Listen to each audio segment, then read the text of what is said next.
this is Kenya's last best chance. The Central Committee of the party has this morning held a meeting to deliberate on the ongoing crisis in Kenya. This meeting is happening at a most difficult time for our country, given all that has happened in the last few weeks. We are acutely aware that many families are still in mourning, having lost their loved ones, with civil society groups estimating that over 30 young Kenyans fell to the regime bullets in the course of the street protests. Many of these families are yet to bury these victims. On behalf of the entire ODM party, the Central Committee extends its deepest condolences to all those who have lost their loved ones and pray that God will comfort them in this time of tragedy. We also know that many were injured and some are still in hospital. We wish all of them quick recovery. We are in awe of the Kenyan youth who, through their unity of purpose, have stood with their fallen colleagues and raised vast sums of money in very short times to pay hospital bills for the injured. As a mass movement that has been on this journey of true liberation for a long time, we know how difficult it is to achieve some of the things that we have seen you do. You have absolutely earned our respect as a party, and we salute you.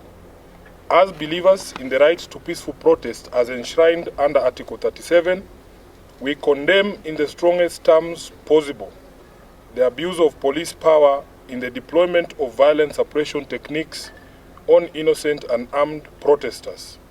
Our position is that no one has to die in exercise of the rights under Article 37. We further condemn the ongoing arbitrary abductions of innocent Kenyans who are carted away in the most violent and inhumane manner and held incommunicado for days. As we speak, the reports are that upwards of 50 individuals have been illegally abducted and their whereabouts remain unknown. To make it worse, it is clear that no one in government is ready to take responsibility, to render an apology, or to make amends. The head of state himself has tried to distance his regime from these killings, injuries, and abductions, instead conjuring up theories when everyone can see the blood on his hands. We have the most callous, insensitive, and obtuse regime in the history of Kenya. It is no wonder that chants of Ruto must go are ringing out all across our land. Government must never abdicate its responsibility to protect life and the property of its citizens. And if it does, as Ruto has done, it deserves to go. As a party that was founded on the tenets of social justice, we shall walk the journey of bringing about justice and accountability for all of the regime's crimes since they took power. We stand with the people in their quest to liberate themselves politically, socially, and economically. Kenyans asked us to stand with them against the punitive tax proposals in the finance bill, and we did. Of the 115 members of the National Assembly who stood with the people and voted against the bill on the floor, 73 were in fact members of ODM. We applaud these great patriots and thank them for being true representatives of the people. As a party, we celebrate you for being on the right side of history, and the party has charged the Honorable Opio Wandai and the Whip, Junet Mohammed, to convey this message to each individual member who stood with the people of Kenya. Sadly, a few of our members went against the wishes of the people and sided with the oppressor, and we will speak to the consequences shortly. In light of this state of affairs, the meeting has resolved as follows.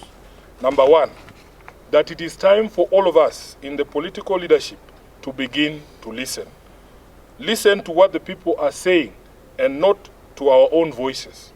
The young people have spoken in plain language that should be clear to everyone. Let's not be vague.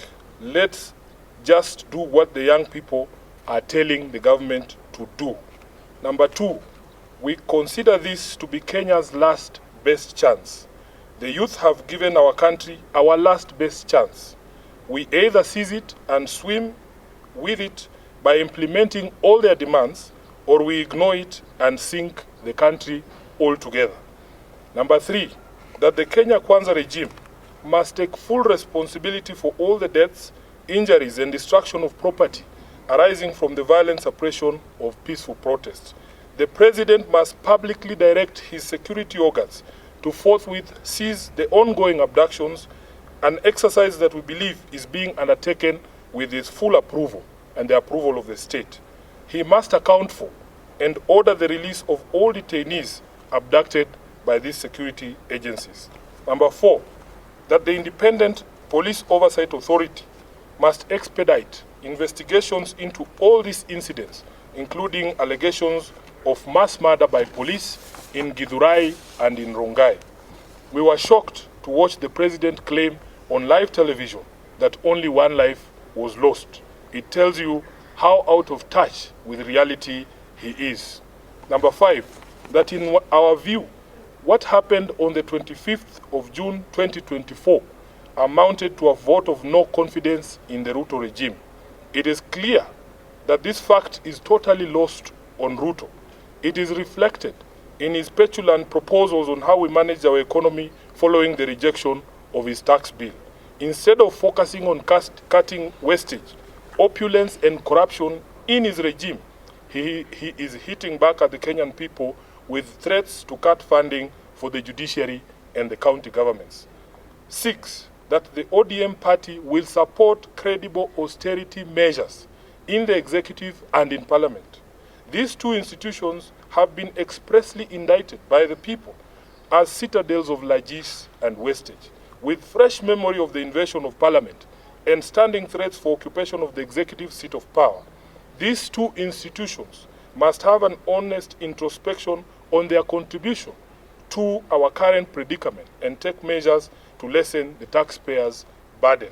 As a party funded by taxpayers ourselves, we will also be taking steps to scale down on our presence across the country and some of our activities to reflect this new economic reality.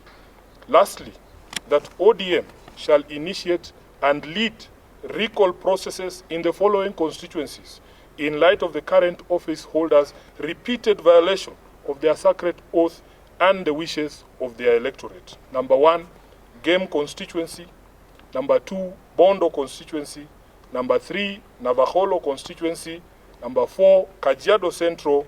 Number 5, Ikolomani. And lastly, Suba South in Homa Bay. Yes, the criteria was very simple. In our statement, we have said repeat offenders. Those who voted against the wishes of the people in 2023 and again did it in 2024 because there are few who met their Damascus moments this year. There are some who voted no. Yes, this is the criteria we have applied, look, and we want to be able to focus on these 6 as a lesson to all the others. Is there any other question?